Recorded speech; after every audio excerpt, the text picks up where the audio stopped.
Ang Diyos, gusto niyang marinig ng ating magagandang tinig. Yayatahin lahat ay tumayo. Ayan. At pasalamatan natin, papurihan natin ang Diyos na buhay sa kung ito. Ideklara natin ang katapasan ng ating Diyos sa buhay natin.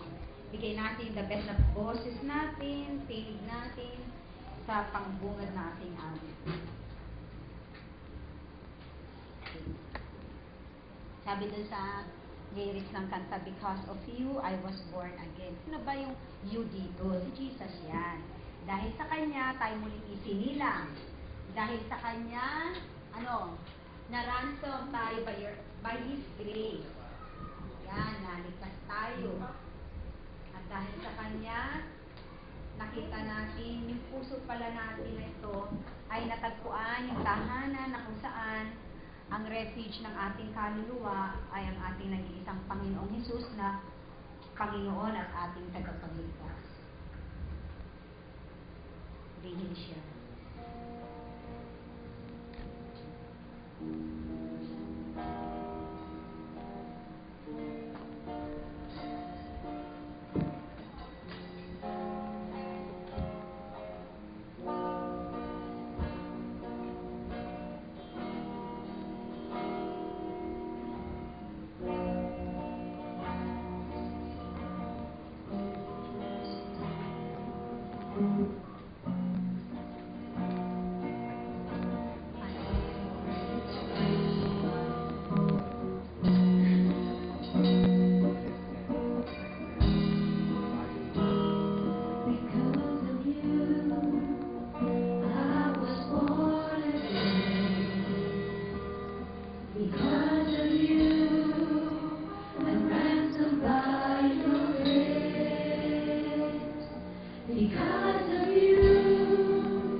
sinabi ng salita ng Diyos sa wikang Ingles at sa wikang Pilipino.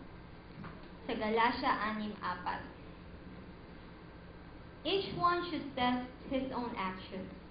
Then he can take pride in himself without comparing himself to somebody else.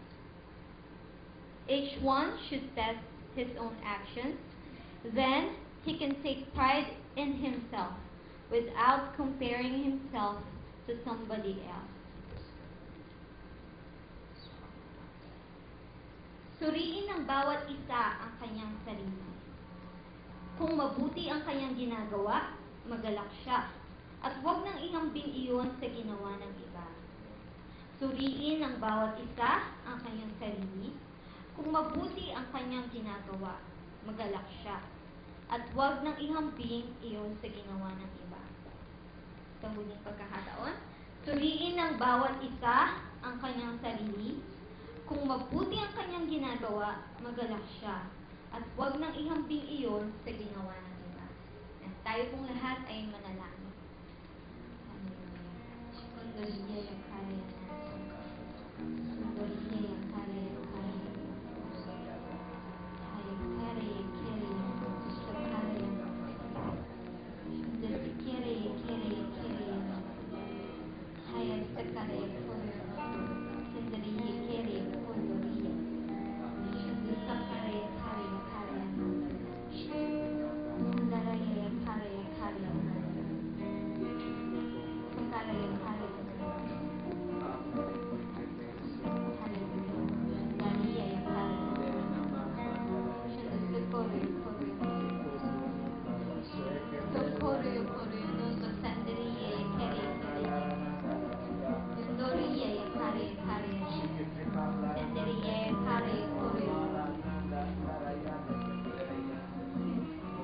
Panginoon, maraming salamat. Maraming salamat sa salita mong aming narinig ngayon. Sinabi niyo na suriin namin yung bawat isa sa aming sarili, hindi yung ibang tao, kundi yung sarili namin, kung ano yung ginagawa namin, yung mga actions namin. Suriin namin yung mga actions namin. Ngayon, hindi kami nagfo-focus sa aming pagsuri sa aming sarili. Hindi kami magfo-focus kung ano yung ginagawa namin. Dahil naniniwala kami na hindi yung identity namin yung ginagawa namin, kundi kung sino yung nasa amin. At Panginoon, kaya namin susuriin yung sarili namin. Sabi nga, we test ourselves. Sa pag-test namin ng aming sarili, sa pag-evaluate ng aming sarili, yung mga actions namin, naniniwala kami na dahil sa aming mga ginagawa, yung pananampalatayang nakaloob doon.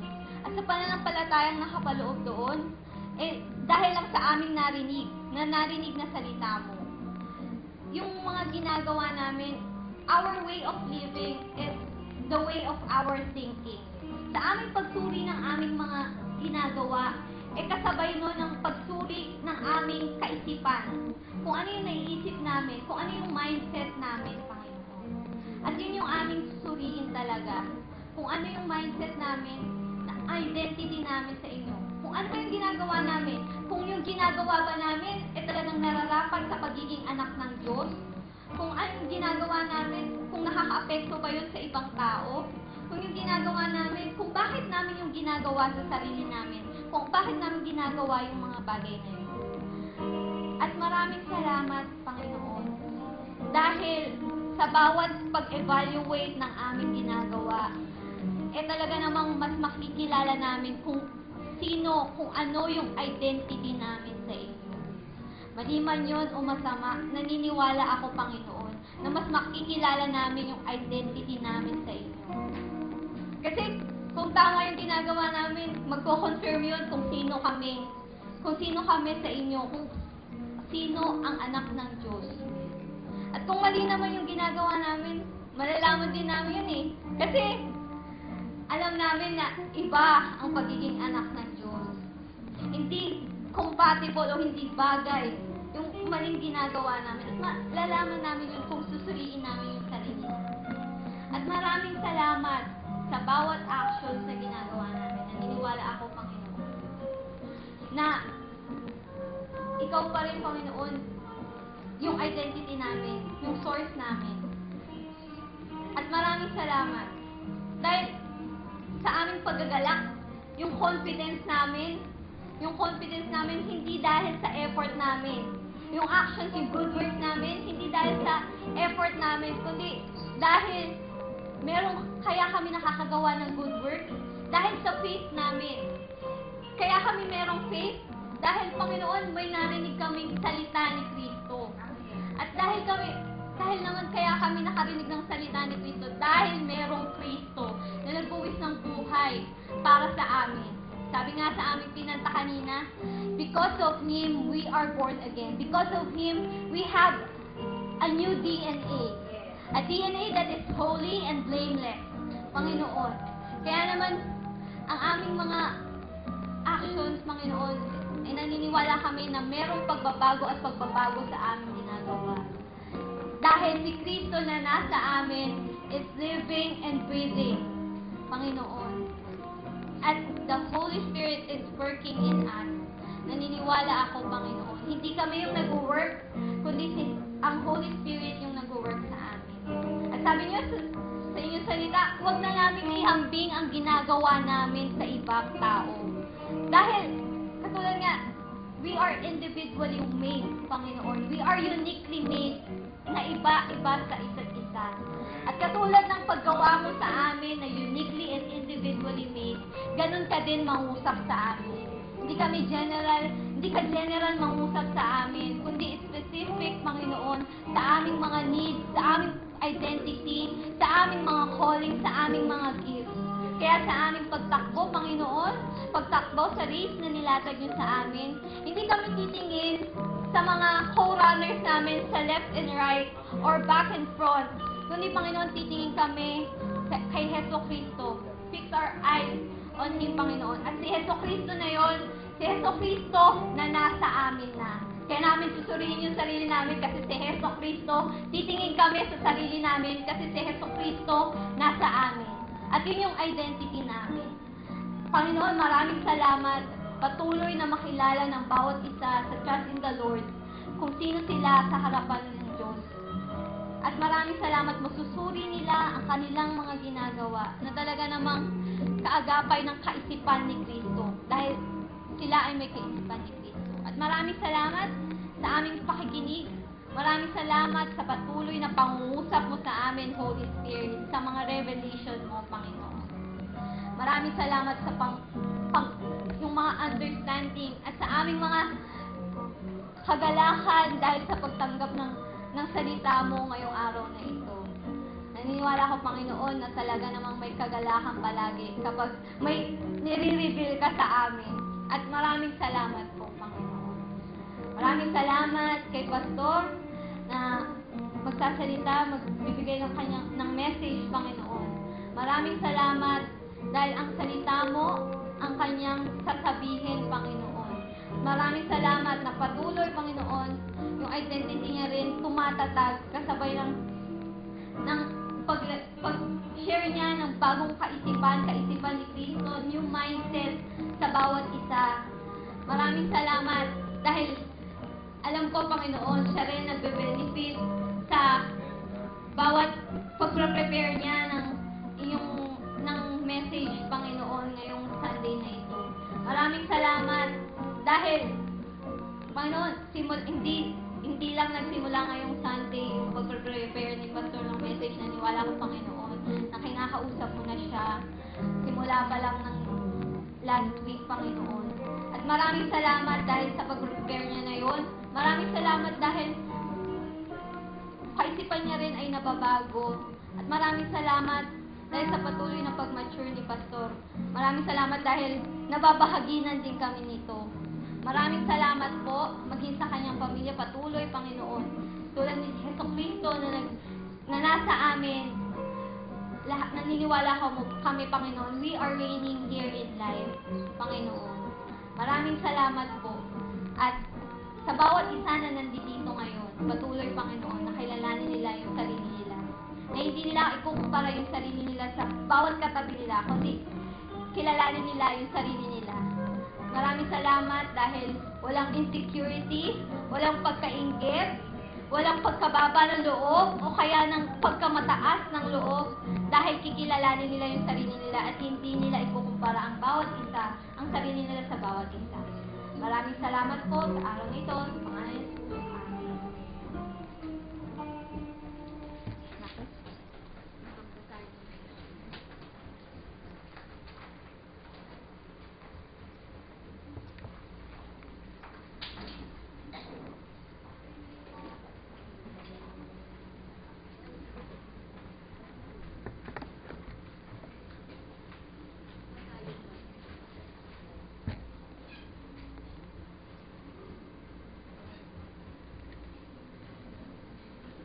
Salamat Lord sa maayos na function ng kable sa pangalan ni Jesus.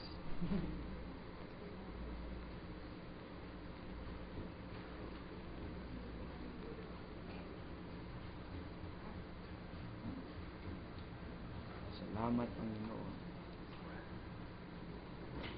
Salamat sa maayos na function na hindi ito maglulubog. Pinapanalangin hindi ba?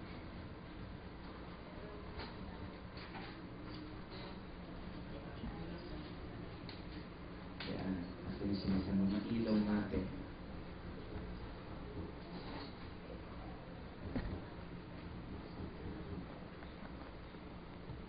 Sa loob po ng natitirang oras at sa 35 to 40 minutes na aking po-share ay dalangin ko po na masundan niyo po ang alam niyo lumalabas pag ginawa ko tong chapter by chapter ng Romans or by verse, it will become my personal commentary. And it's a very good project for me as a pastor, honestly. At kahit na pa rin ako yung mga commentary ng iba ng mga preachers, pero ako ba mag-decide kung ano yung talagang pinahiniwalaan ko. Alam niyo ba mga kapatid na kahit anong dami ng mga preachers na pakinggan ninyo, ay hindi yung napapangyalan ninyo ang pinakadahilan ba't kayo mananalig, kundi kasabayan ninyo ng paniniwala ninyo kung yung napapangyalan ninyo ay talagang angkop sa inyong spirito. Okay. Nagsimula na po tayo pag-usapan, pag-aralan ang Romans. At ang Romans po, isa ang pinaka-gist. No? Gist. Hindi po 5, gist. G-I-S-T. The gist of the letter of Paul to the Romans is in this one statement.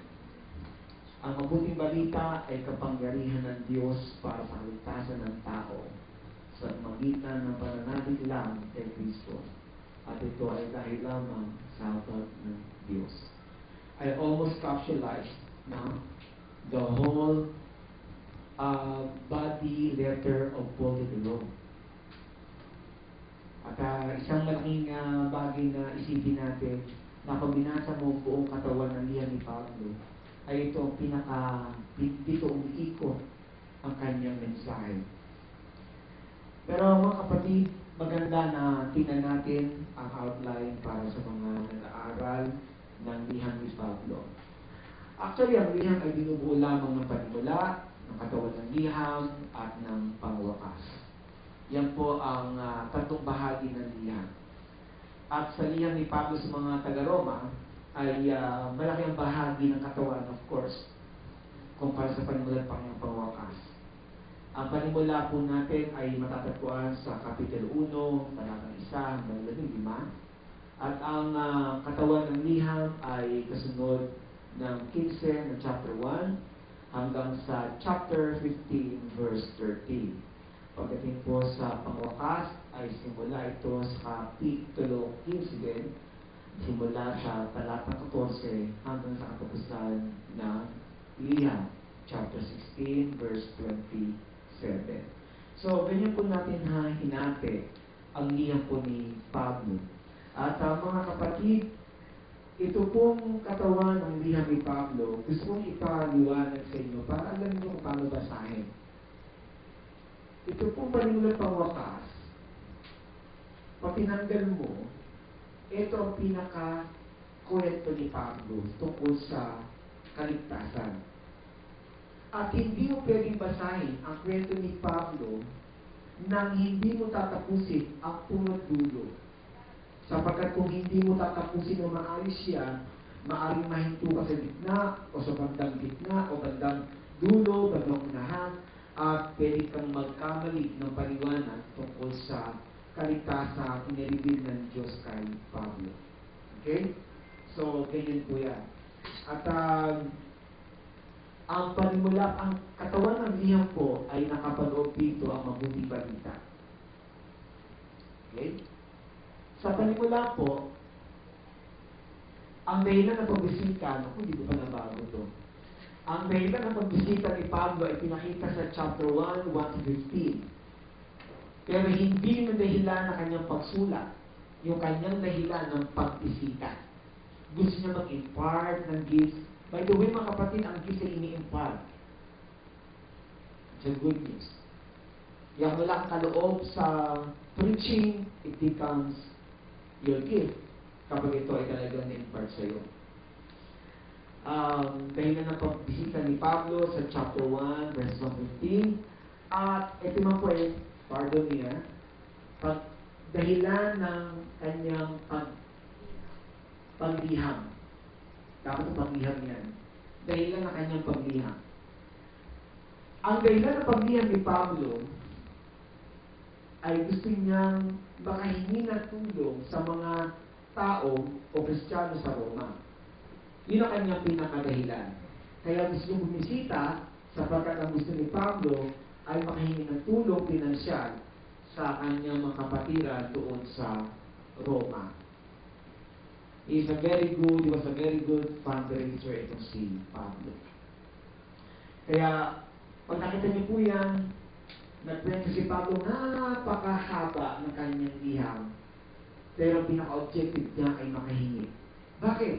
Pinapakilala niya ang kanyang sarili sa mga taga-Roma sapagkat balita man si Pablo sa Roma, kinakailangan maintindihan kung anong pananalig ni Pablo tungkol kay Kristo. Nang sa ganon, ay malaman din nila na sila'y pareho ng kanilang pananalig. At makilala nila ang bawat isa ayon sa iisang mabuting balita na pinanghawakan nila. Nang sa ganon, sapagkat si Pablo po ay dadaan ng Roma papuntang Espanya. Kaya mula sa Corinto, na siya simulat sa mga taga-Roma, ang layunin niya ay makadaan sa Roma nang sa ganon ay makuha niya ang hinging tulong pinansyal at dadalhin niya sa Espanya. Okay, yun po ang pinakalalim niya. Pero mga kapatid, magsimula tayo sa Roma, Kapitul 1, talatang 1. Pag-aralan po natin ang Romans 1, verse 1, bilang isang pagbibigay ng paliwanag, ay naniniwala ko may encourage tayo. Tsaka marami tayong pwedeng maliwanagan dito. Alam ko na marami minsan tayong haka-haka o mapananaw, pero alam niyo ba na mas magandang maintindihan natin ang nilalaman mismo ayon sa pagkasulat ng lunya. Mula kay Pablo na isang alipin ni Jesucristo, tinawag upang maging apostol at hinirang upang mangaral ng magandang balita ng Diyos. That is chapter 1, verse 1.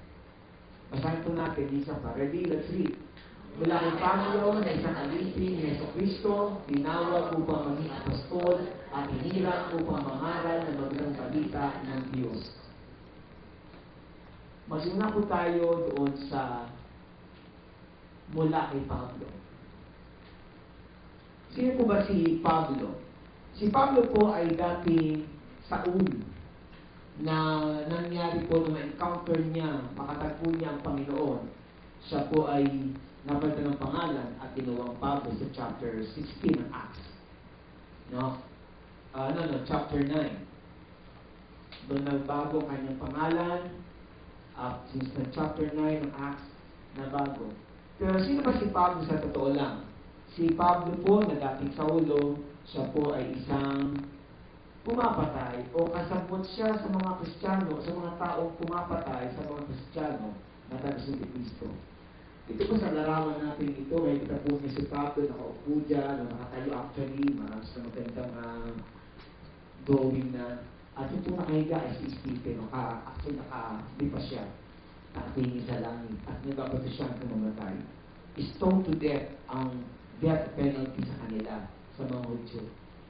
At si Pablo po, si Saulo na Pablo, siya po ay pangunahing tao na sumasang-ayon na patay ng mga mananampalataya. Napakasakit man, pero alam nyo, siguro sa kwento parang okay lang sa atin. Pero yung ikaw mismo ay isang dahilan para patayin ng mga tao, alam mo, mabigat yung bigyan ng kadali yun. Dalahin yun. No? Pag ikaw naging sanhi ng kamatayan ng mga tao, ay mabigat. Hugutin po natin ang katotohanan nito, ang palitan natin, sapagkat si Pablo po ay hindi na po siya mamamatay tao, siya po ay isa ng lingkod ni Kristo. Isa na siyang servant ni God.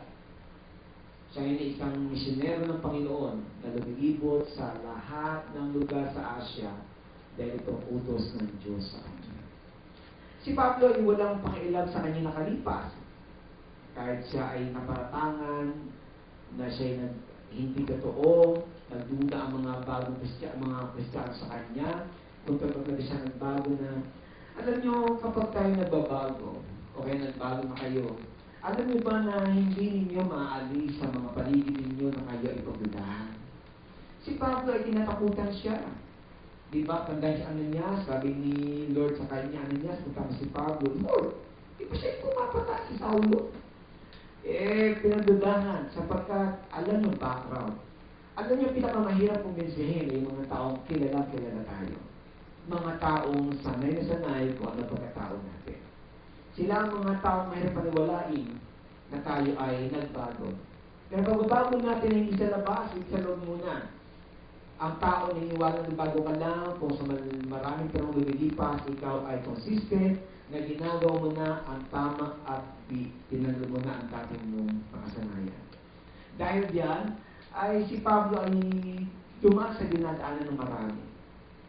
Pinagdudahan, hindi napapaniwalaan, pero dahil sa naniniwala sa kanyang natanggap na Kristo at personal encounter na kay Lord, yun ang kanyang motivation. In other words, ang motivasyon natin sa ating paglilingkod at pagbabago ay dahil sa kung sino ang nasa atin na. At hindi yung ano yung tingin ng tao sa atin. Amen? Sige po. Umaasa ako na ingatan yung mga talim ninyo, na tiyakin nyo na lahat po ay busy. Okay. Malumani ako.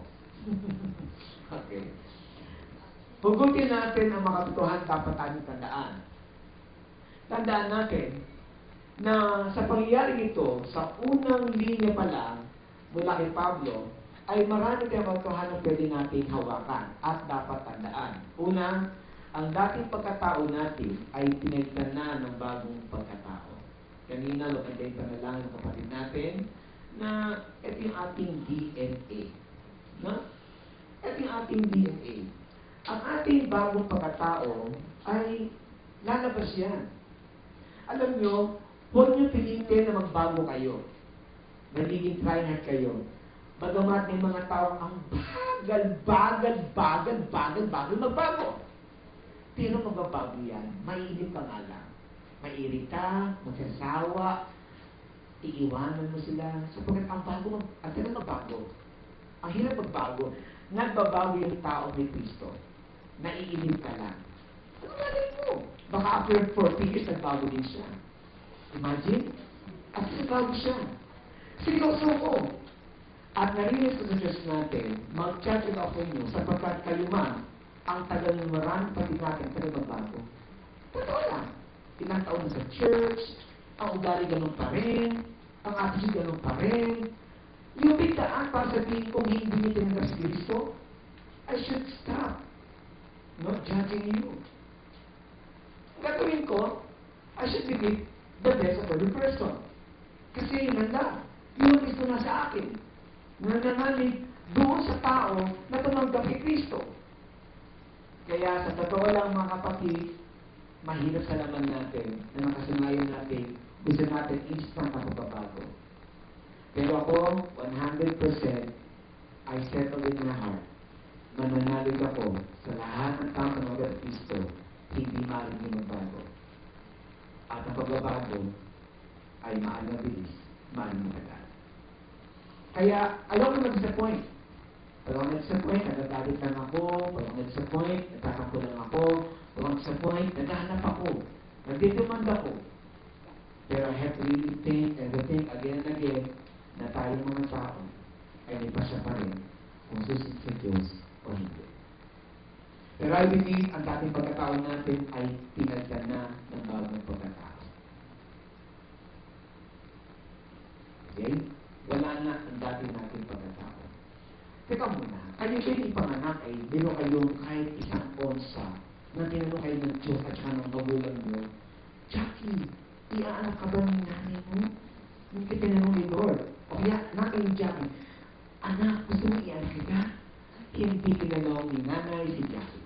Inilabas si Jackie nang walang permiso si Jackie. At naniniwala rin ako, gaya out natin, because of you, I was born again. Hindi ko gawan pa siya mula. Umalo ka lang. Ma, hindi ka napakasasabihin na ang pagiging born again ko ay hindi effort ko. Ako'y umayon lang, naniwanagan ako, gawa ko ng Diyos. Kanitong glory, wala sa'yo. Ang glory na kay Lord. Kaya sa church natin, wala nang mayabang. Pag may nagyabang, alien yan. Alien yan. Malamang alien. Ang yabang-yabang eh. Pag hindi napapansin, gusto lagi pinapalakpakan, lagi sikat, o kaya, dapat ang sikat lang si Lord. Amen? Kaya ang dating pagkatao ng katabi mo, wala na yan. Ang problema sa iyo, ay yung kilala mo sa Kanya at isip mo, yun ang naghahadlang sa iyo na manalig sa Kristong tinanggap niya. Alam niyo ba, nakala pagkakamali ng kapwa natin ay isang pagkakataon ni Satan para hadlangan ka maniwala na makapangyari ng gustong natin sa puso ng tao? Huwag kang maniwala. Pinapatay mo sa iyong isipan ang katotohanan na kaya mong suluhin ng tao niya. Amen? Pangalawang katotohanan mula kay Pablo, anumang sama o buti ng dati nating pagkatao, ito'y wala kinalaman sa bago nating pagkatao. Kaya maganda kay pangit ang ginawa mo, hindi yung naging batayan ng Diyos, kaya ikaw ay na-born again. Isipin nyo, kung sasabihin natin gawa ng sama-sama mo, ibig sabihin, pag mabuti ka ligtas ka. Pag masama ka dapat iligtas. Hindi, walang kinalaman ang maganda at pangit na ginawa mo in the past, kaya ka na-born again. Kaya ka na-born again, kasi yan ay grasya ng Diyos. Gusto ka niya makapiling sa kanyang tahanan. Walang kinalaman. Kung may kinalaman yan, ang hirap niyan. Kung may kinalaman, isipin mo, kung mabuti ginagawa mo, sabi mo, dapat ng Lord kasi mabuti ako, kaya mabago mo ko. Kaya nga binago, ibig sabihin lahat ng mabuti at masama na nalibas mo, walang kwenta, dapat baguhin. Okay? And last, ang dating nating pagkatao ay di dahilan ng paggawa natin ng mabuti ngayon, kundi dahil sa bago na tayo. Si Pablo, kaya siya share ng salita ng Diyos, hindi dahil sa pumapatid siya Kristiyano dati. That is the lowest reason. Pinakamababang dahilan. At saka pwede ba, hindi ako natutuwa sa mga Kristiyanong dating na lunya, nag-drug addict, mga pangit ng pagkatao, sa mga pagkabalik ngayon, pilikod, sabi ng mata, kaya hindi na kasi dati pagkabuhay niya. Ibig sabihin nabiyaran niya. Di ba ang motivation niya? Kapatid ko, ang motivation ng tao, ng Kristiyano, sa paggawa ng mabuti ngayon, sapagkat in the past, ay ang pangit-pangit na pagkatao niya, ibig sabihin, it's not the Lord who motivates him, but it is past. Parang? Kaya huwag natin gagamitin mga kapatid, ang pagaw niyan. Gagamitin natin na, alam mo kayo mabait siya ngayon? Kasi dati pangat ang buhay niyan yun ba yun? O sabihin natin, mas bagay sabihin natin, kaya nangaral si Pablo sapagkat siya hinirang ng Diyos. Siya ay mahal ng Diyos. Kaya ka naglilingkod, gumagawa ng mabuti sapagkat naranasan mong mahalin ka ng Diyos. Ang pagmamahal ang nagtutulak sa atin, kaya tayo gumagawa ng mabuti. Love begets love. Hindi ka motivated ng takot. Hindi ka motivated ng nakalipas mo. Hindi ka motivated ng pangataginuhan mo in the past. Kaya ang gumagawa ng maganda ngayon. Ang babaw natin bilang mananampalataya ang dahil ng pagbabago natin sa pagkatapang ng ating nakalipas. Amen? Hindi ba, laliman natin. Sapagkat na kinalaman ng past natin para masabi natin tinalugan ng Diyos. Alam ng Diyos na wala tayong kwenta in the first place. Now, let's go to the second point of this verse. Mula kay Pablo na isang alipin ng Kristo, tinawag upang maging apostol at hinirang upang mangaral ng magandang balita ng Diyos. Now, let's go to the second line. Na isang alipin ni Kristo. By the way, ako humingi ng tawad sa lahat ng mga kapadirang nakapakinig natin mag-design in the past sapagkat narilis ko sa aking pag-research at pag-aaral na may pag-exaggerated ang kwento ko minsan about sa alipin. Isa sa mga exaggeration ko na nasasabi ay yung idea na ang alipin ay walang reklamo, walang magagawa. But I found out in my study under Nero's time na ang mga slave pala ay nabigyan support ng pagkakataong reklamo sa kanilang mga amo. Bago sa akin. At narilis ko din na ang pagiging alipin sa panahon ng lumatipan hanggang sa panahon ni Pablo ay isang occupation. Bakit? Patunayan natin. 1 Corinthians chapter 7, sabi ni Pablo, kung ba't nakatong makalaya ka, lumaya ka. At sabi ni Pablo, tatuhin ang iyong mga amo, ang iyong mga Panginoon na talagang parang kay Kristo. At yung mga Panginoon, tatuhin niyo ang iyong mga alipin na kapatid. Ibig sabihin, hindi kinokondem ng Diyos o ni Kristo ang mga alipin, o pagiging alipin, o pagiging slave. Okay? In the first place, alam niyo ba na alipin ay originate sa lumatipan at kung paano nagkaroon ng alipin? Kaya pagdating dun sa batas ni Moses, ay nakikita natin ang Exodus 21, 2-6. Nakikita natin dyan sa Exodus 21, nabura ko yung amin. Yan ko i-edit. Exodus 21, 2-6. Wala akong book dito. Kasi tinago ko. Anyway, nasa puso ko yan. Nung ibigyan ng Diyos ang unang kautusan, makinig sa Exodus 21, ang sabi gano'n, kapag ang alipin ay nasa 7 taon na, palalayain siya at huwag palayain na walang dala. Ibig sabihin, may hangganan. Sabi kung ang kapatid mo ay alipin mo, dapat 7 taon, palalayain mo siya. Sabi sa Exodus 21. Nagkaroon ng pangalawang kautusan sapagkat binasa ni Moses ang unang bato. Binasa ni Moses. At yung pangalawa ay nasa na yung pangalawa.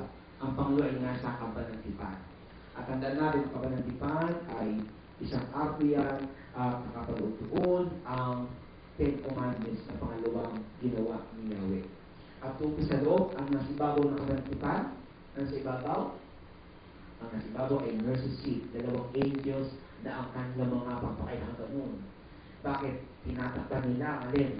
Nakasabas na kay Lord at natakpan yung kautusan. Sapagkat ang nasa loob ng Kabanatipan ay kautusan, isa ni Moses at yung mana. Yung tatlo ay simbolo ng rebellion at katigasan ng ulo. Di pagsunod sa kalooban ni Yahweh, di pagsunod sa pamuno ng leader, staff ni Aaron, at di pagsunod sa kalooban ng Diyos na maghintay pagdating sa pagkain, mga pakikuto, mga maaarte. Yung anak ko bisa pag Papa, gutom na ako, may pagkain dyan. Ayoko niya, hindi ka gutom, maarte ka. Di ba? Hindi ka gutom, maarte ka. Ang gutom, kahit ano kakainin. Ang maarte, mamimili, kahit gutom, hindi kakain. At yun isimbolo ng karebeldihan na dapat i-train ang mga tao nito. Hindi yung ano ko.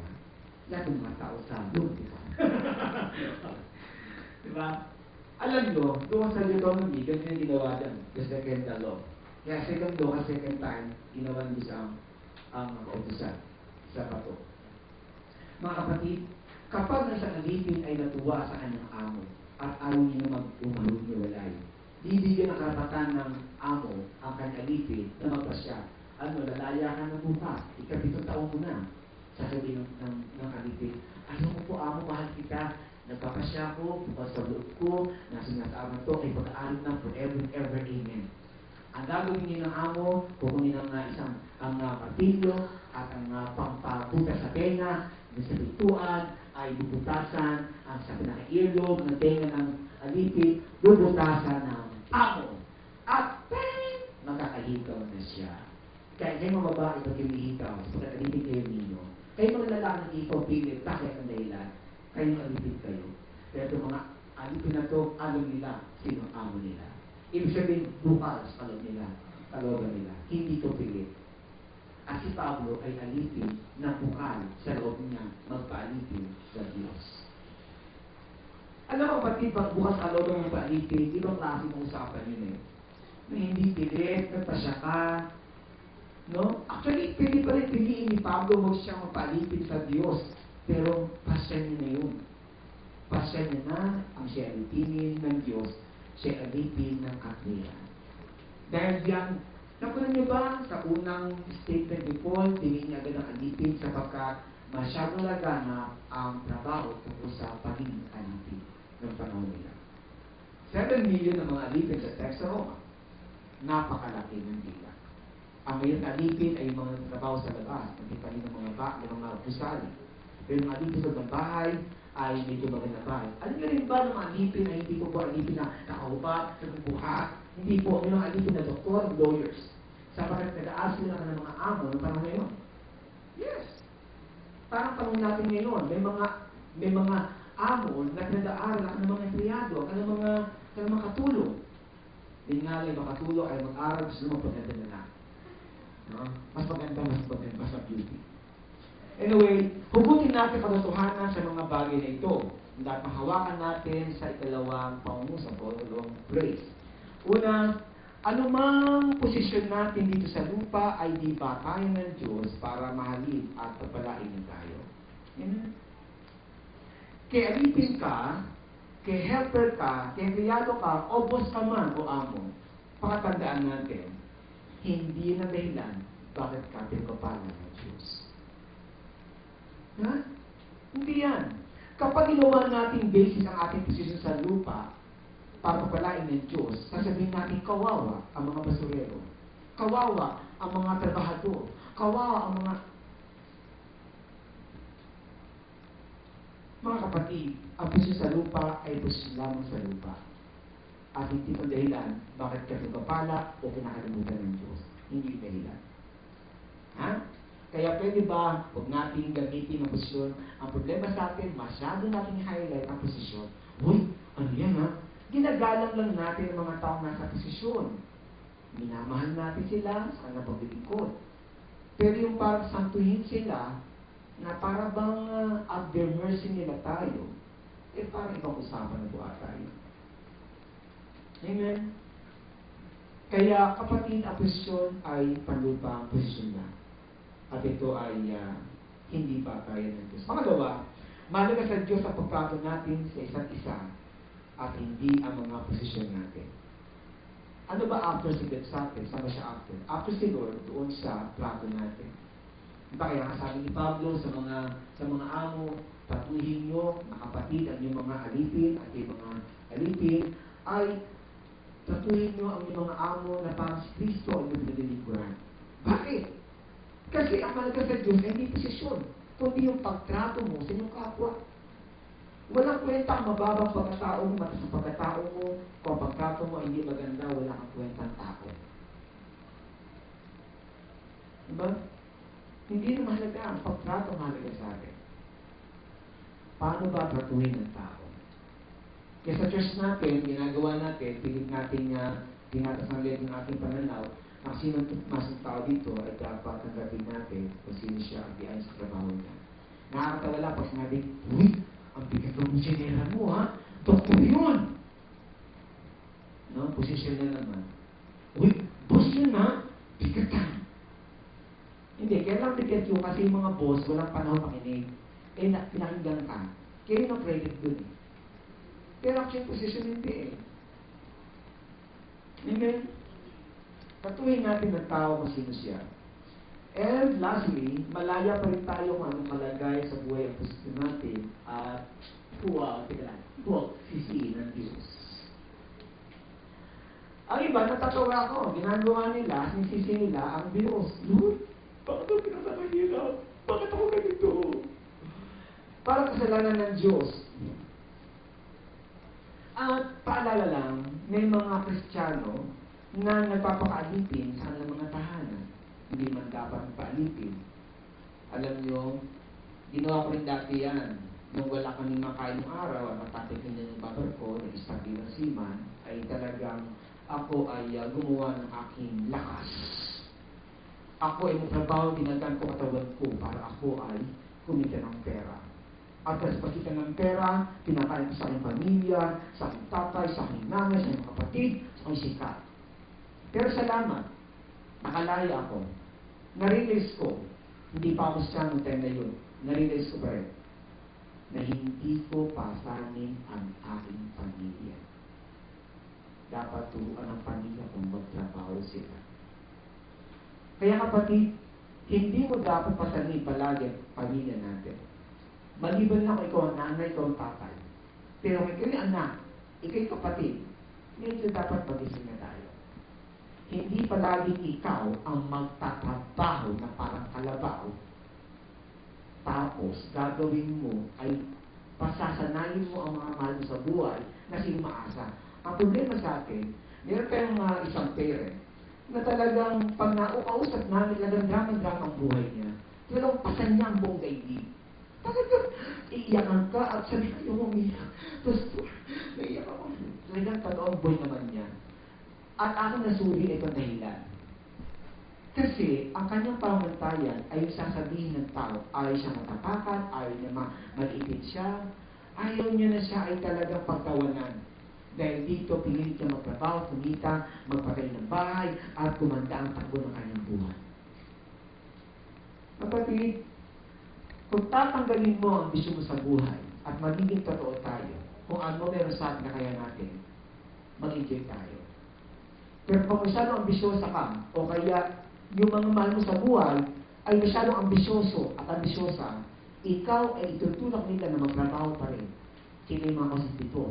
Kasi bakit? Kumakain sila sa nahihirapan mo kahit masama na. Totoo, mahal ka pa rin ng Diyos kahit maling ginagawa mo paghahanap buhay.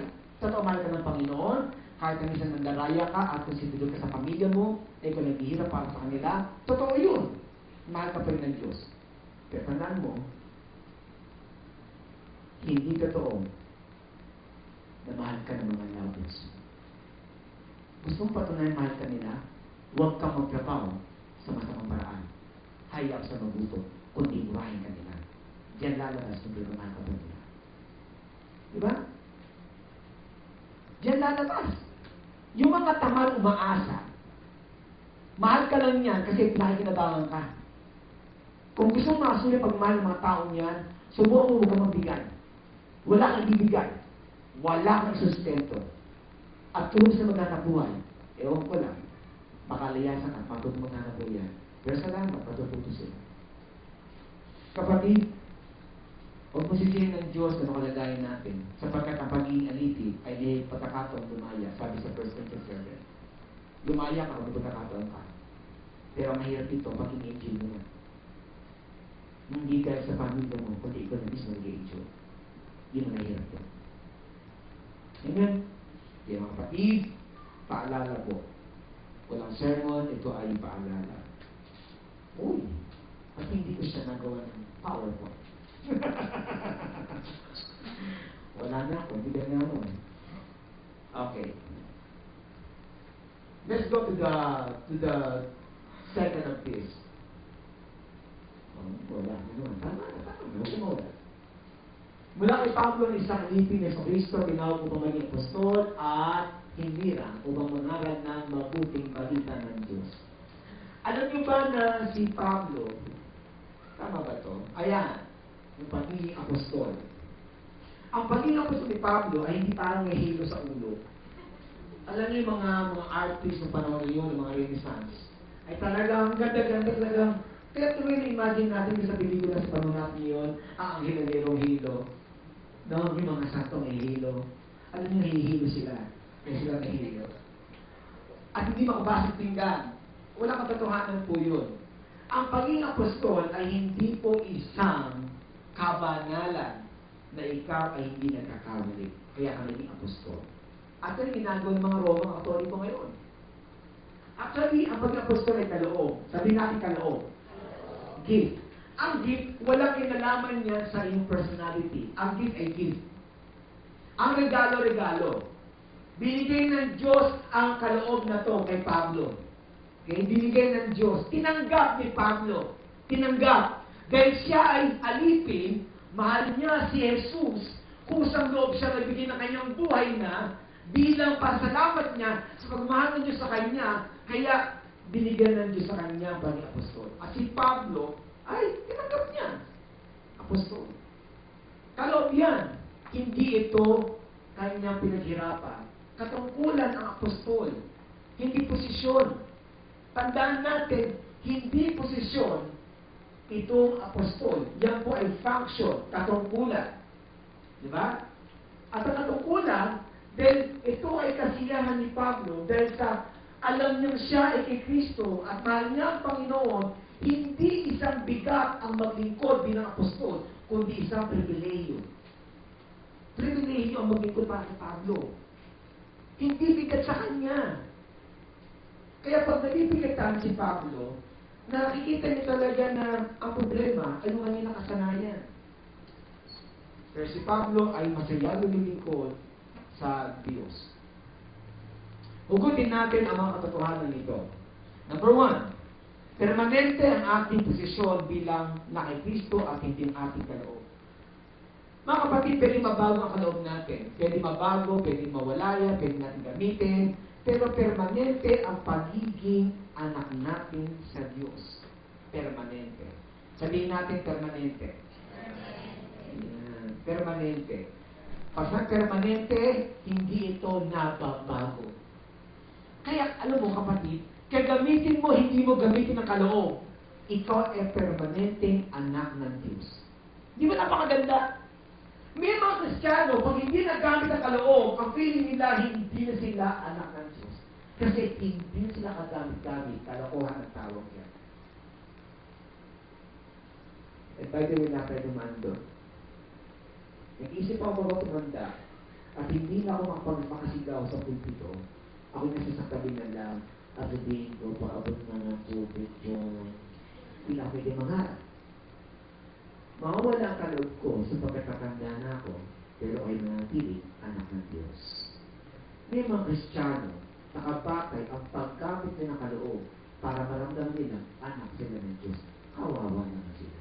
Kaya pag hindi tumapis unahan, ang feeling na wala silang kwentang anak ng Diyos. Kalokohan. Hindi tama yan. Ang pag-ingin anak ay anak. Kaya may ginagawa ka hindi, walang ginagawa, anak ka ng Diyos, permanente ka. Minsan kayabangan ng paggamit ng kaloob. Nihiyabang natin disguise sa sarili natin. Kasi bakit pagkagamit ako, pwede naman ako. Diba? Kaya gamitin tayo o hindi, piliin tayo o hindi, it's okay. Diba? Ang mahalaga nito, permanente ako bilang anak ng Diyos. At kahit kayo nakaupo dyan, hindi man kayong gagamit sa unahan, anak tayo ng Diyos. Diba? Pangalawa, minahal tayo ng Diyos hindi dahil sa ating katungkulan, kundi dahil lamang kay Kristo. Kaya pwede ba kapag ikaw ay nagagamit ng Diyos, huwag masyadong very high at cloud nine. Lord, talagang namilang mo ako, bakit maganda ginagawa ko kasi? Kasi nagamit ka. Ay, lumapin ako dyan. Alam niya, pag nagagamit ako sa Lagosinas, ay, nakaya ko. Kasabi mo sa akin, ano? Kahit hindi ka magamit sa Lagosinas, sinangalan mo kita. Touch naman ako, Lord. Ang problema sa atin, nasahan tayo sa lupa. Pag ginagamit ka, pinapalapakan, kaya na tayo. Kaya minsan, pag hindi ginagamit ng Lord, ayun yung walang panahon, late, kasi hindi mo ginagastigat, o kaya kaya walang gana, hindi gagawin ang assignment, o kaya hindi mo pa-participate, kasi bakit hindi siya ginagamit. Pag yung attitude mo, batang-bata ka pa, magtsaka ka pa ako sa'yo. Kasi mga bata, pasaway, i-encourage mo, hihilangin, pakisabihan, bata bata. Diba? Kaya hanggang kailan ka magtsatsaga, hanggang sa mamatay ka, magtsaga ka. Hanggang mamatay ka, magtsaga ka. Diba? Kaya ako gusto ko enjoy at humaba ang buhay ko. Ayoko sumama ang loob ko. Gusto ko ang buhay ko. Kasi pag mahaba ang buhay ko, masaya ako. Kaya kami ni Pastor nagiging to, kung nasa ba, tagagalit siya o ako, alisan sa aling dalawa, sabihin ko, Ma, tandaan mo, kung nagagalit tayo, sila nag-i-enjoy tayo, inaatake ng tensyon at ng stress. Habang sila, tuwang-tuwang, nagagalit tayo. Aba, tinago ko na. Kaya pag ako nagsalita at ayaw masunod, please, choose mo yan.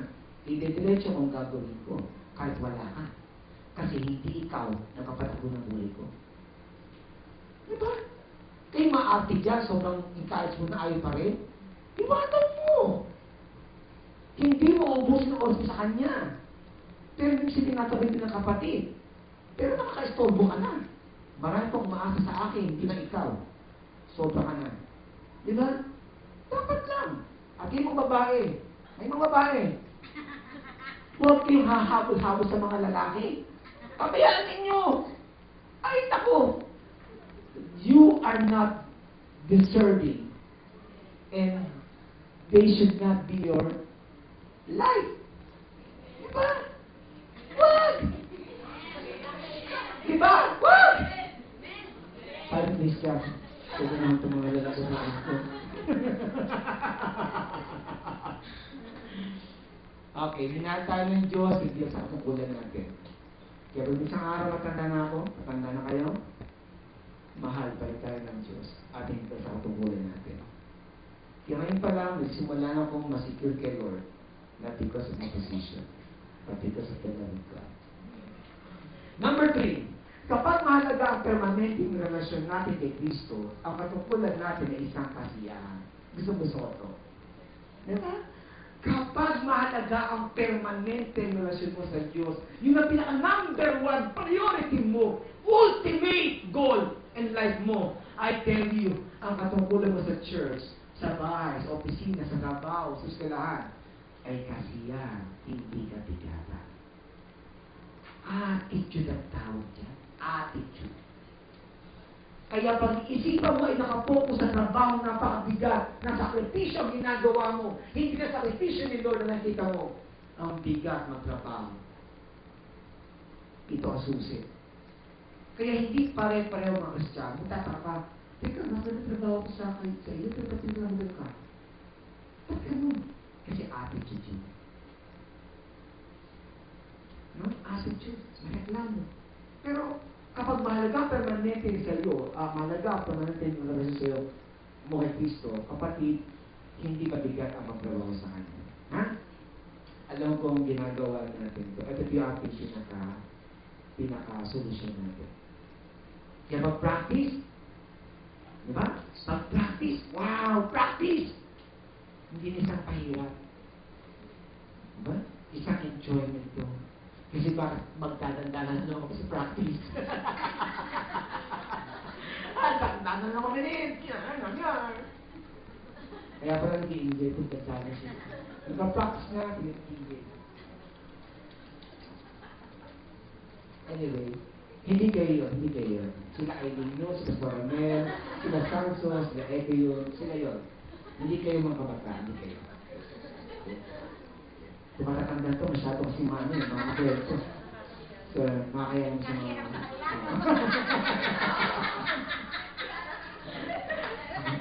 Okay. Ang Audrey yan yung nanotabog dyan. Okay, let's go to the last part. The last part. Mula kay Pablo, let's read. Together, let's read. Mula kay Pablo, na isang alipin niya sa Kristo, tinawag upang maging apostol, at hinirang upang mangaral ng magandang balita ng Diyos. Now, let's go to the last point. That is, hinirang na mangaral ng magandang balita ng Diyos. Na-realize ko sa pag-aaral ko, nakakatuwa talaga, dahil tamang prayer ni Arqueter. Talagang una ako nabebenepisyo talaga. Nabebenepisyo talaga ako. Kaya pag ikaw nakaka-discover ng mga bagay, join mo yan eh. Tsaka nakakatuwang magbahagi. No? Naiintindihan. Alam niyo ba na sa Genesis 12 verse 2, si Abraham ay sinabihan ng Diyos na sa magitan mo, Abraham, ay papapalain ko lahat ng bansa. Ito'y ginote ni Pablo sa Galatians 3:8. Nasabi ni Pablo, pagpapalain gawa ni Abraham. Ngayon, sa unang tingin, parang ang dating ganito. Kaya tayo pinagpala ay gawa ni Abraham. Actually, there's a wrong interpretation about that.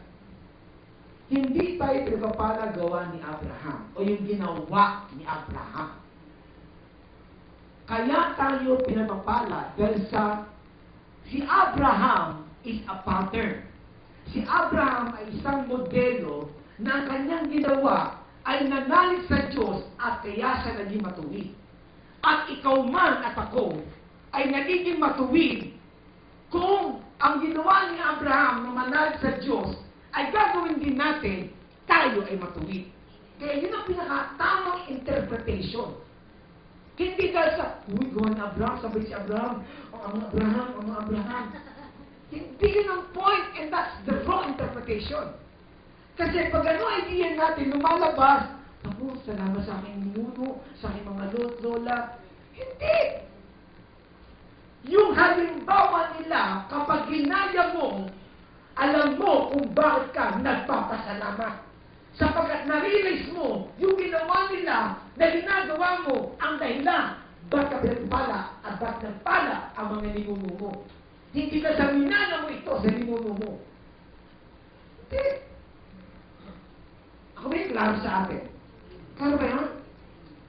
Kaya pwede ba akong sabihin na, siya Abraham, kaya hindi naging problema ng mga Hudyo, pinagyayabang nila na galing sila kay Abraham. Pero hindi nila ginaya ang ginawa ni Abraham na namiglamang kay Yahweh. Pero sila, minana yung dugo ni Abraham pero hindi man ginawa ang ginawa ni Abraham. Ang mabuting balita ay unang binanggit ng Diyos kay Abraham, hindi sa bagong tipan. Kinot pa nga ni Pablo, ang mabuting balitang ito ay unang ipinahayag kay Abraham. Sabi ng Galatia 3:8, unang ipinahayag, hindi kay Paul, ipinahayag ang mabuting balita sa kauna-unang pagkakataon, kundi kay Abraham. And after 430 years na lumipas, dumating naman si Moses. Ang ginawa ni Moses, kanyang pinagpatuloy ang ginawa ni Abraham. Kaya kinut siya again ni Pablo. Sa Roma naman, kinut naman siya ni Pablo sa Romans 10 verse 6-8. At ang sabi ay ganito, ang inyong kaligtasan ay malapit. Ang kautusan, ginamit siya yung kautusan. Ang kautusan ay malapit sa inyong mga labi at sa inyong puso. Ibig sabihin, mabuting balita ay nasa labi at puso natin sa magitan ng pananalig. Pananalig. Kaya nga pagdating sa verse 9, verse 10, ano yun?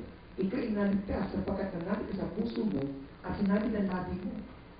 Sapagkat inugot siya ni Pablo sa Deuteronomy chapter 13, verse 11-14. Kaya pag-aralan niyo mga kapatid, maliwanag ang mabuting balita o magandang balita ay hindi po nagsimula sa bagong tipan, nagsimula sa lumang tipan.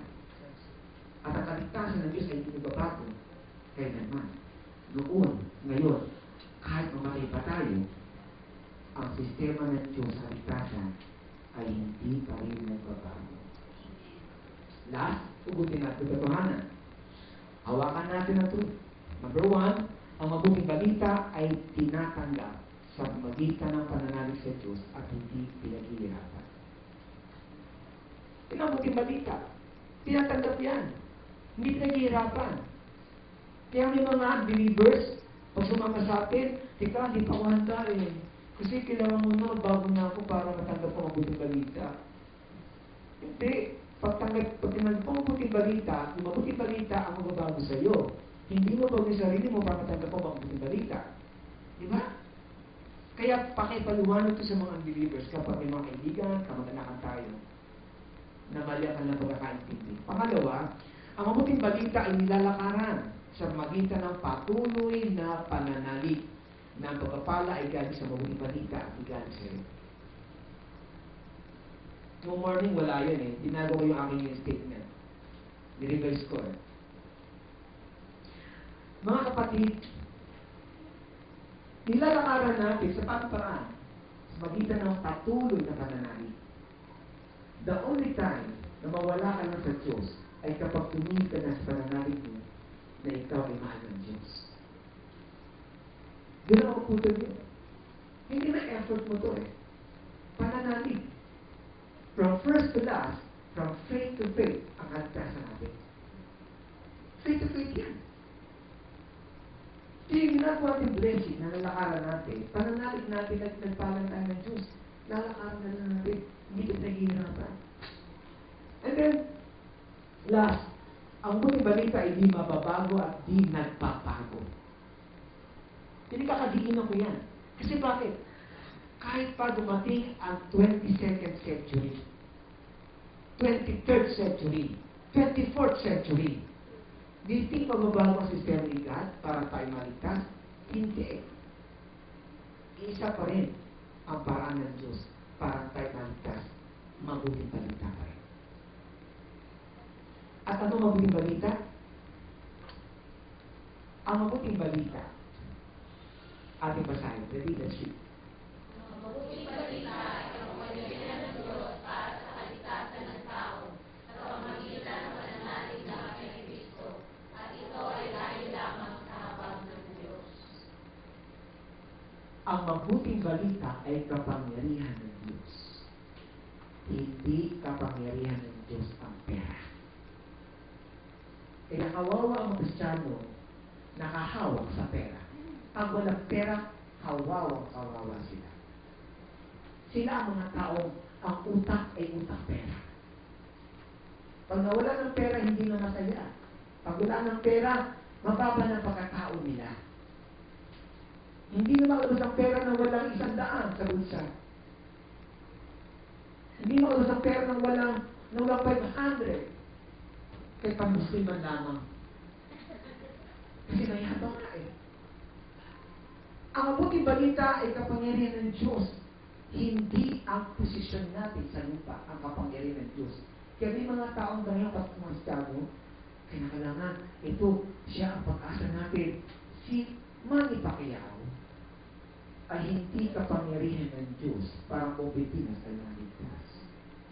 Ang mabuting balita, ang kapangyarihan ng Diyos. I'm not against Manny Pacquiao kasi sabi ko lang, huwag natin ilagay towards Manny Pacquiao. Hinahanapan natin, i-expectan, hindi naman tayo sa kanya, Manny, bigyan pera sa church, Manny, mag-shake the word of God. Teka, tinawag ko si Manny Pacquiao mangaral? O tinawag siya pa mag-boxing? Kaya yung boxing ni Manny Pacquiao, ano kasulit kayo? O yung hanapan si Manny Pacquiao ng mangaral na parang pastor, sapagkat hindi siya tinawag bilang pastor. Tinawag siya parang may atleta. Inaborn again. Yun, napakanta sa bahay. Hindi ka matagal yun lang. At totoo nga lang sa Kristiyano. At ang pag-asa naman natin, wow, siya na pag-asa sa Pilipinas. Mind you, kasi Brother Eddie, kapag yung presidente, hindi siya ang kapangyarihan ng Diyos. Ang mabuting balita pa rin ang kapangyarihan ng Diyos. Ilang taon na tayo nag-fail yung merong presidential election at pinag-vote na si Brother Eddie, tayo parang naman tayo, bota ng puto. Sa paniniwala ng bago, Pilipinas ko ang Brother Eddie. Si Brother Eddie ay pwede gamitin ng Lord, pero hindi siya ang kapangyarihan ng Diyos. Pag siya mag-vote, boboto pa rin siya. Pero ang pag-asa, babaguhin ang Pilipinas. Period. Hindi ako magbabago ng pagboto sa kanya, pero wala akong niwala sa kanya na siya ang gagamitin para magbago ng Pilipinas. Hindi matalo ng corruption, gawa niya. Hindi totoo yun. Wala pa siya, corrupt na Pilipinas. Kaya nandito tayo. Iwanan. At hindi rin ang ating mga relasyon at koneksyon sa mga tao ang kapangyarihan ng Diyos. Siguro kung kapatid ko lang yung si Mami Pangyo, baka mayang, siguro kung nasira ko lang yung tao niya, siguro kung napakit ko na siya, ay naku, ano ba kapangyarihan ng Diyos? Tao? Hindi, mabuting balita. Tayo nag-share, pero tiwala natin mula sa tao. Magbigay siya mabigay, buo ang pagkatao natin. Hindi nawawasa. May mga tao naguguhit ang kanilang pagkatao eh. Gumuguhit parang pader ang pagkatao nila kapag yung taong inaasahan nila ay hindi tumugon sa panawagan nila, gumuho ng pangarap nila. Marami na akong beses sa kanila kung disappointed ako. I result to my heart, hindi ko lalagay sa tao ang pagtitiwala. Sa Diyos pa rin. Kasi mga magkagawang tulad ninyo, kailan nga ako puso ko kasi mahal ko kayo. Pero yung ako magtiwala sa inyo. Ikaw mamatay ko. Dahil dito mga kapatid, matutuwa ang Diyos sa akin sapagkat akala sa inyo, isang dahilan lang na nanalig tayo sa Kanya. Hindi dahil nagtatrabaho tayo para sa Kanya. Wala nang sasarap pa sa isang leader, isang pamunuan, ang ikay pagkatiwalaan. Wala nang sasarap pa sa ating Ama na siya ating panaligan. Wala nang sasarap pa ng pagkatiwala ang buhay natin sa Kanya. Yun ang natutuwa ng Diyos sa atin at hindi mga performance natin. Diba? Di ba napakasarap? Kaya pagmawi tayo ngayon, sabihin natin, Lord, salamat mo. Mabuting balita kapangyarihan sa talaga. Para kay maligtas. And by the way, ang kaligtasan dito, hindi kaligtasan sa patungong langit. This is a very, very general. Ang kaligtasan dito is so-so, na ibig sabihin, ay completion, kaligtasan mula sa kalamdaman, sa hirapan, sa paninira, sa pagkasinang relasyon. Yan ay kaligtasan, hindi lang patungong langit hanggang sa lupa, kapalan. Ang kaligtasan ay kapangyarihan ng Diyos sa iyo. Manalig ka na. Sa magitan na pananalig lang na ginawa ni Kristo ang lahat para sa iyo. Lalakaran mo na lang. Please relax. Last time. We can enjoy worship. Kasi bakit lang natin sino tayo? Let all stand as the worship the Lord.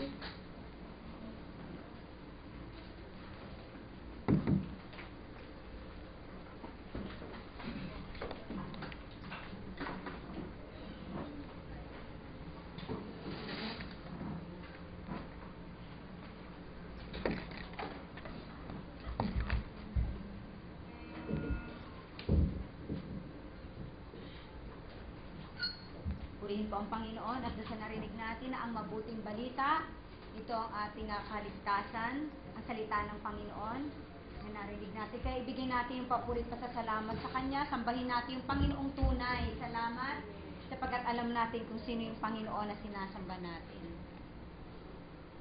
Walang lahat na makagagawa ng bagay sa mundong ito ng kaligtasan natin ang Panginoong Hesus na. Purihin ka, O Diyos.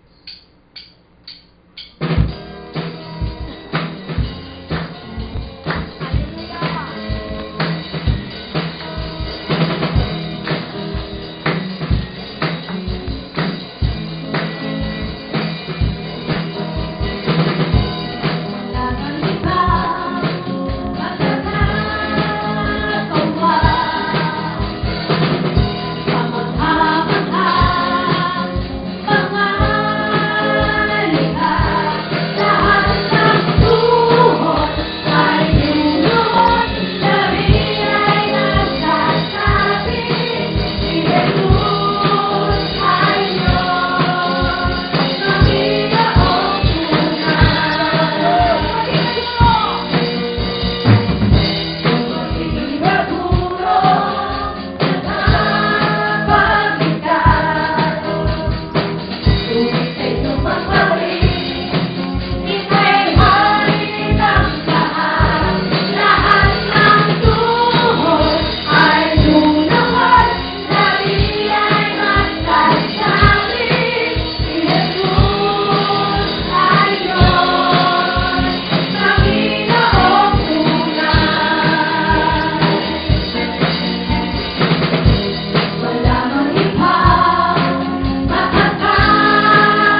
tunay na kapagkabay mo. Ito ang pangako mo sa amin, O Diyos, na di mo kami iwan, di pababayaan man. Ikaw ang Diyos noon, ngayon, at magpasawalan hanggan. Purihin ka. Iwan natin pinamayan mo, O Diyos.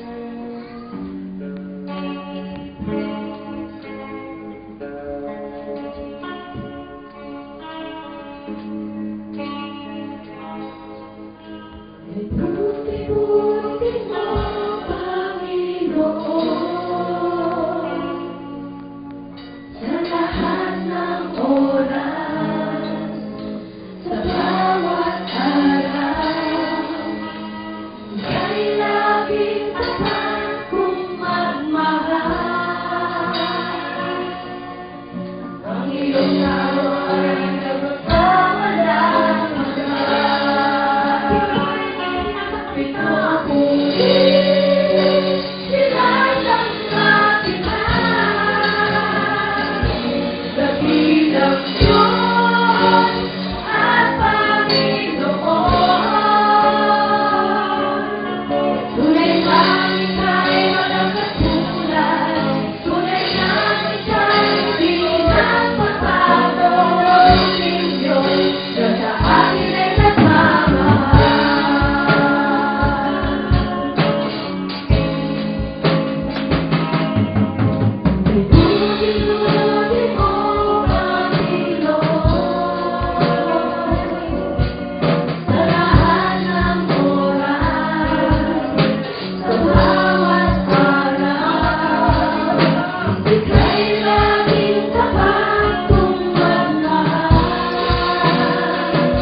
magpapahatid ka.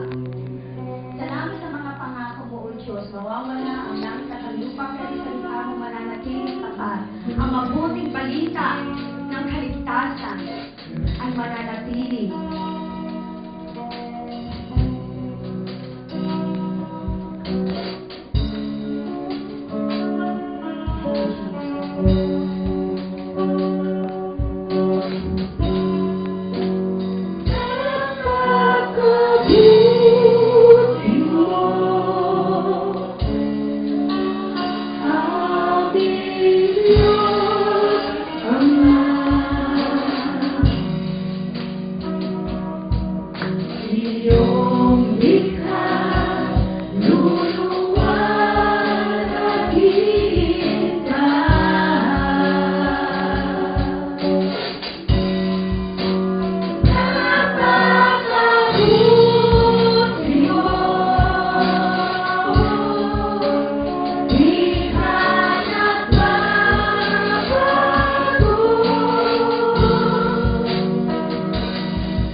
Doon ay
Magandang hapon po.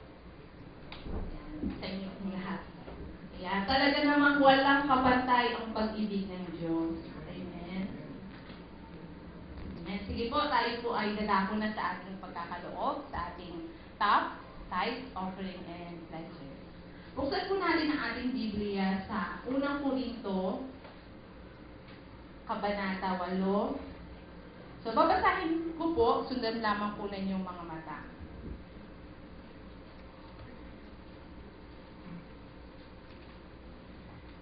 So, from verse 1 to verse 9.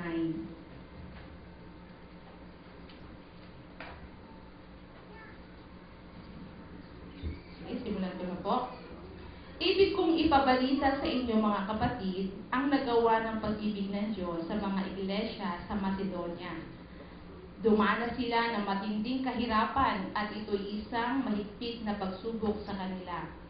At sa kabila ng kanilang paghihikahos, masayang-masaya pa rin sila at bukas ang palad sa pagbibigay.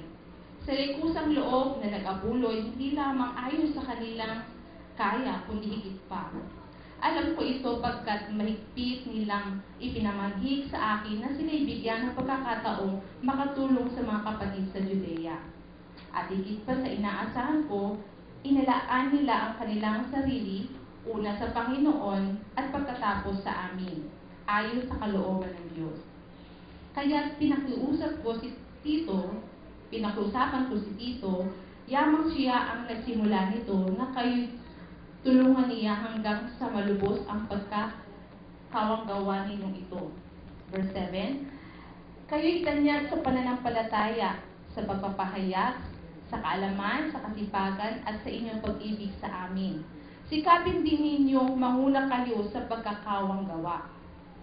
Hindi sa inutusan ko kayo, sinasabi ko lamang sa inyo ang ginagawang pagtulong ng iba upang masubok ang katapatan ng inyong pag-ibig.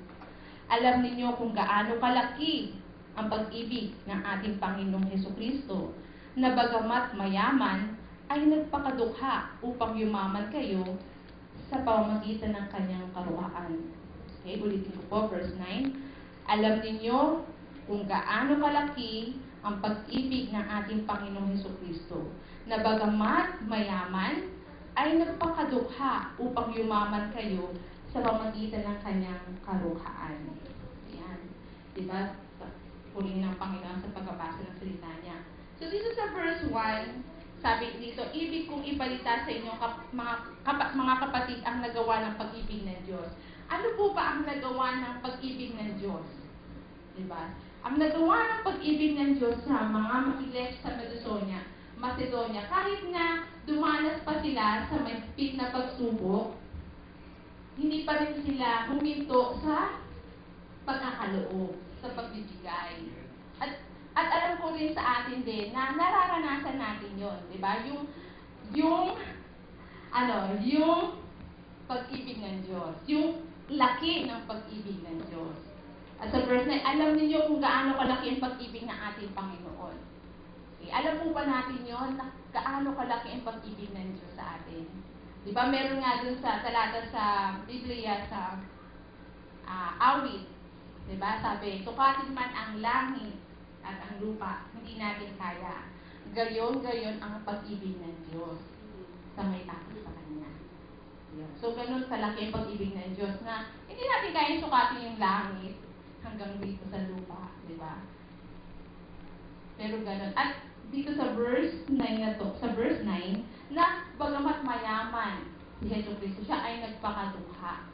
Di ba? At sa pamamagitan nun, tayo ay maging yumaman.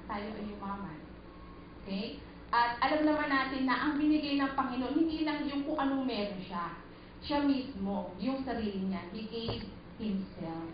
At hindi niya gusto na tayo ay mag-suffer financially. Okay? So, binigay niya, hindi yung kung anong meron siya. Yung siya mismo, He gave Himself. Kasi ganun niya tayo kamahal. At sabi nga doon sa kadata, You gave yourself on Calvary. Diba? You gave yourself on Calvary. Yan. So, nakagawa ko ng mensahe ngayon sa pamagitan ng mga pakikinig ko ng salita sa kanta. Yan. So, salamat sa pagbaba sa hapon. Ito, alam ko naman na hindi na bago sa atin ito. Lagi na natin itong ginagawa. At dalayan ko sa Panginoon na maging tama pa rin yung motivation natin sa pagbibigay. Amen po ba? Okay. Ang motivation natin, una sa lahat, mahal tayo ng Panginoon. At bilang pagpapasalamat sa Kanya, sa pamagitan din ng... Kasi sino ba yung una nagmahal sa atin? Diba? Ang Panginoon. At bilang pagmamahalin natin sa Kanya, tumutugon lang po tayo sa pagmamahal ng Diyos sa atin. Amen po ba? Amen. Sige, tayo po lahat ay tumayo. Tumayo! Ayan, tumayo po tayo. Ayan, handa po natin yung ating pagkakaloob sa Panginoon. Okay? Sige. Dakilang Diyos, maraming pong salamat sa kalakihan, sa dakilaan, Panginoon, ng pag-ibig mo po sa amin. Maraming pong salamat sapagkat ibinigay mo ang sarili mo para po sa amin, Panginoon. Nagpapakita ito kung gaano mo kami kamahal. Nagpapakita ito ng kabutihan mo, Panginoon, na tunay nga na hindi ka madamot po, Diyos. Maraming pong salamat sapagkat alam po namin, Panginoon, na alam po ninyo yung kalagayan po namin. Maraming po salamat sapagkat ikaw ang Diyos na patuloy na kumakatat po sa lahat ng aming mga pangangailangan. At hindi mo gusto, Lord God, na mag-suffer kami, Panginoon. Hindi itong pinakaplano mo para po sa amin. Ang plano mo sa amin, Panginoon, ay buhay ng ganap at kasiyasiya. At sa pangalan ni Jesus, Panginoon, tuloy nga tatamasahin namin ang buhay na ito, Panginoon. Ma-enjoy namin ang buhay namin, Panginoon, dito sa lupa. At salamat sa mga pinansyal na pagpapalo mo sa amin mula pa yung Lunes hanggang sa araw nito, Panginoon. Maraming salamat. At sa aming mga offerings, Lord God, the tithes and pledges, Lord, tanggapin mo ito, Panginoon. Maging mabangong halimuyak sa iyo, Panginoon. Ito ang aming dalangin sa pangalan ni Jesus. Amen.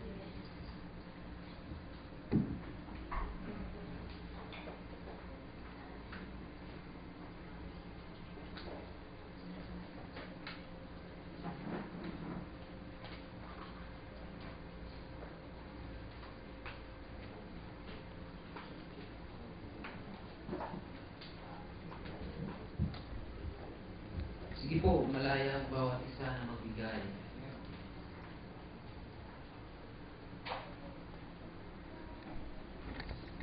Ngayon naman po, dadako na lang po tayo sa mga pagpati at panalangin para sa pangwakas na rin. At una sa lahat, babatiin muna natin yung nagdaos na kanilang mga kaarawan. Kanilang kaarawan lang. Kanyang kaarawan lang pala kasi hindi ka lang. Kanyang kaarawan. Nag-enjoy naman ako ng kaya marami sila. Pati din tayo, di ba? Di ba, Andrea? Nagdaos ng kanyang kaarawan noong March 10. Kahapon, no? Si Andrea Manzano. Happy birthday. Wala na nakalimutan mga nagdaos ng birthday mo.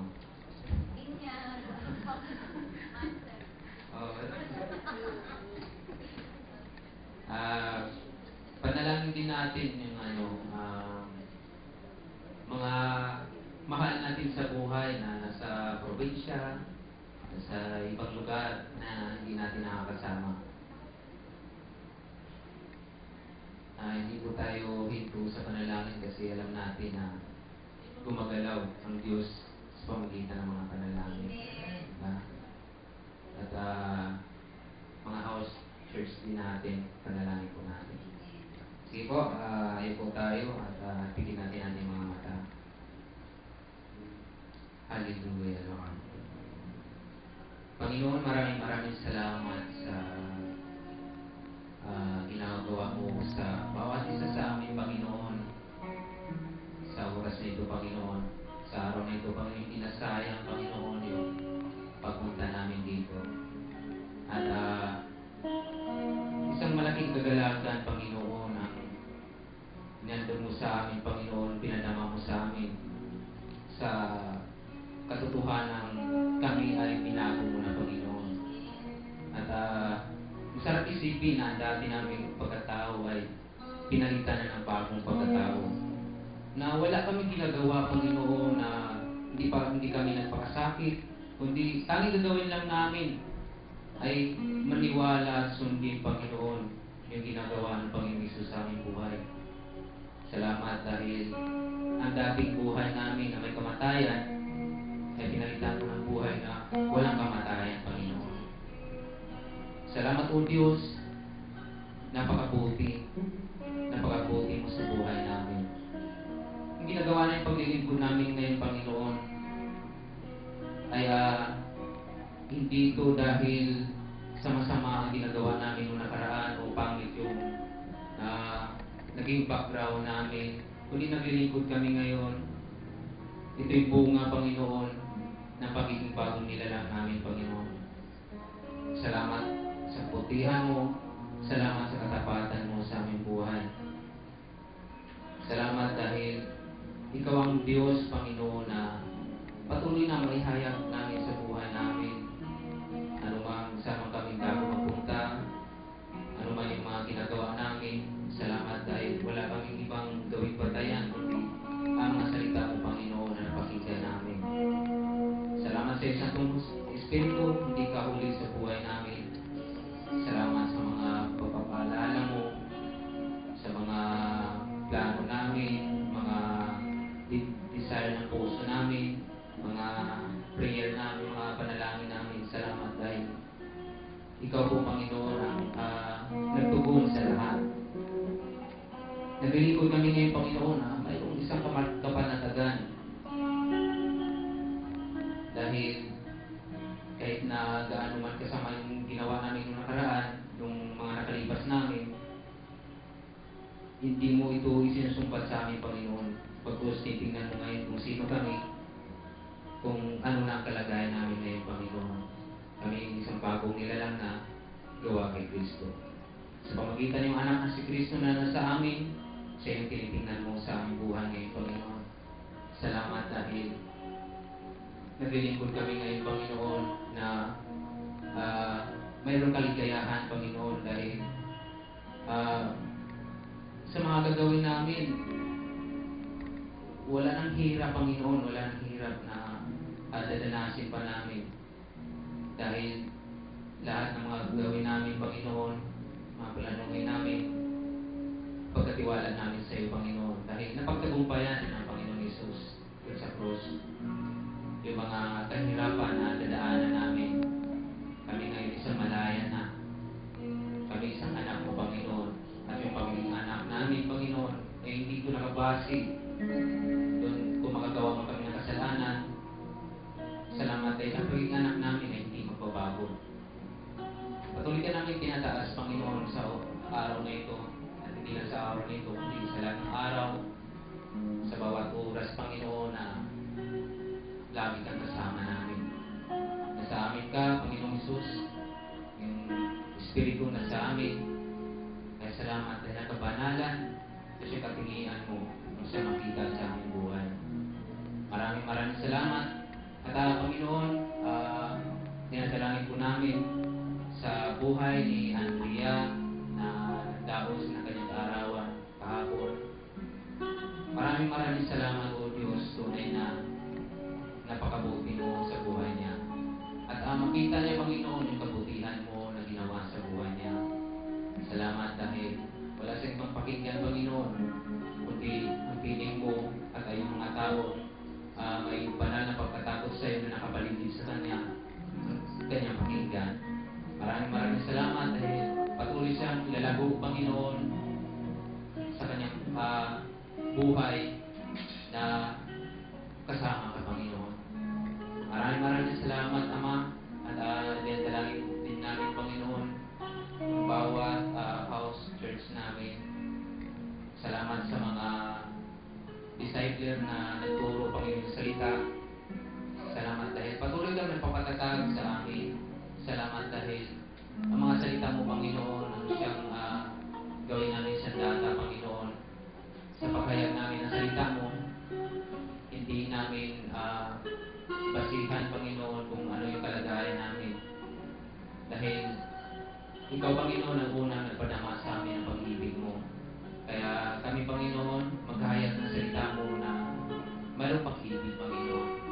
Maraming salamat. Patuloy na pag-iingat mo. Salamat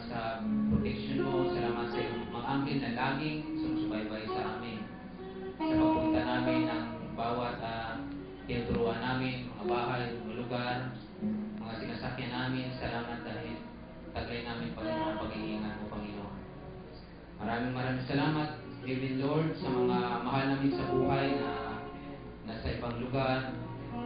Salamat, Panginoon, dahil sa oras ito, Panginoon, patuloy na Ikaw ang Panginoon na nakita, Panginoon, sa lahat ng mga pangangailangan nila. Maraming salamat dahil hindi ka nagkulang, Panginoon, kung gaano ka katapat sa amin dito. Ano yung ginagawa mo sa amin, pero din yung ginagawa mo sa buhay nila sa oras ito, Panginoon. Salamat sa protection at pag-iingat mo. Salamat sa pagmubay mo. At salamat, Panginoon, sa lahat ng bagay na ginawa mo sa buhay namin sa araw nito. Patuloy na baunin namin, Panginoon, na may kagalakan ang mga napakinggan namin mga salita mo, Panginoon. Salamat, O Diyos. Patuloy na maghari ka. Patuloy na Ikaw yung ipakita namin saan man kami magpunta, Panginoon. Kaya dakila ka namin. Salamat sa pag-ingat mo sa bawat isa, sa pag-uwi. Salamat sa protection mo, Panginoon. Salamat, Ama, dahil patuloy ang mga pagpapala na kamtan na namin, Panginoon. Ito hindi dahil sa gawa namin, dahil sa magaling kami, dahil sa may pinag-aaralan kami, kundi dahil sa ginawa ng Panginoon Jesucristo doon sa cross. Maraming salamat. Itaas ka namin. At ang Ikaw ang Diyos, Panginoon, ang maparanalan sa buhay namin. Sa next Sunday, salamat at excited ulit kami, Panginoon, na dadako dito na mayroong kagalakan at handa-handa ng makinig sa mga bagong sabihin mo sa amin. At bilang pasalamat din, Panginoon, sa lahat ng kabutihan na gagawin mo sa amin itong darating na mga araw, mga panahon sa buhay namin. Pinupulit ka namin, O Diyos, pinapasalamatan ka namin sa iyong karangalan at kapurihan sa tanging pangalan ni